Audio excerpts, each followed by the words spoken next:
Let us pray. Heavenly Father, we are grateful. We thank you for your goodness. We thank you for your mercy. We thank you for your favor. We thank you for your grace upon our life. Accept our thanks in the mighty name of Jesus. Forgive us our sins in the mighty name of Jesus. We have come to learn.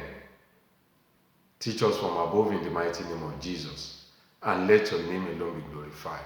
For in Jesus' name I have prayed. Amen.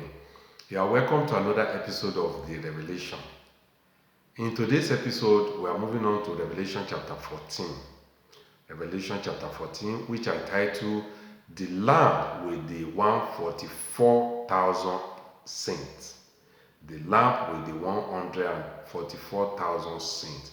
A lot of Christians believe that it is the 144,000 saints that are worthy to enter heaven. We have many people, as many that give their life to Christ are entitled to enter into the kingdom of God.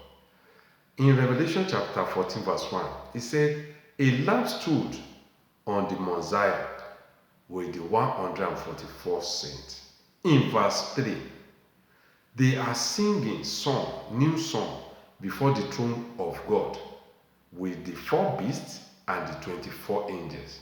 The 24 angels, the 144,000 saints, and the 4 beasts. They are singing new song to the King of Kings, to God Almighty. And furthermore, they say there's nobody, no man could learn the song except the redeemed, the 144,000 that were redeemed. They are the one that can sing the song. And in Revelation chapter 14 verse 6 to 10, we have about 3 angels.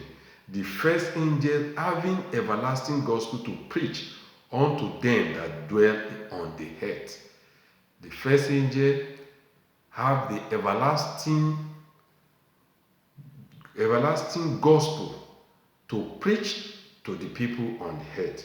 The second angel was saying, Babylon is falling because she made all nations drink of the wine of the wrath of fornication.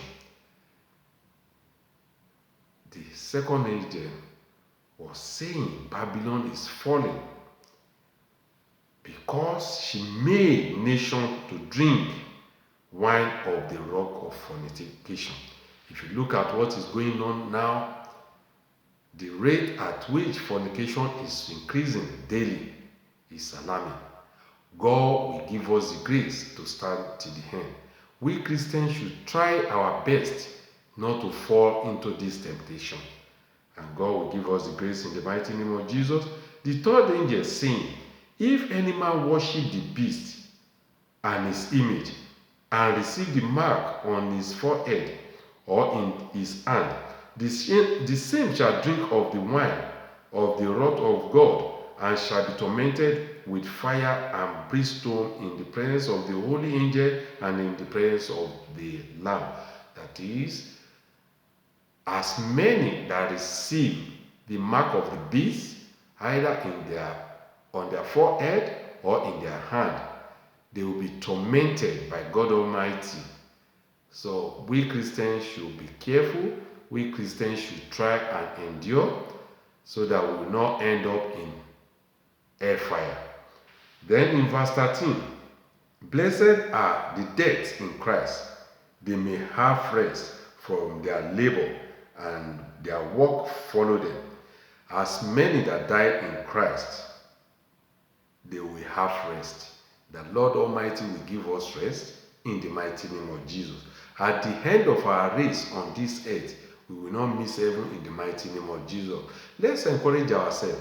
We know that it's not easy, but Christ is coming soon to wipe away our tears. Let's endure, and God Almighty will give us the grace in the mighty name of Jesus. And another angel saying, for the harvest of the earth is ripe. The harvest of the earth is ripe. That is, the time for the second coming of Jesus Christ is very, very near, more than expected. Let's try as much as possible not to look back. Let's keep on praying. Let's keep on putting our faith, total trust in God Almighty. A lot of people are saying that Jesus Christ is not coming back. He's coming sooner than expected, and God will give us the grace in the mighty name of Jesus. He that have ear, let him hear what the Spirit is saying to the church, and God Almighty will grant us favor, mercy, and grace in the mighty name of Jesus. We will end well on earth, and we will reign with Christ in heaven in the mighty name of Jesus.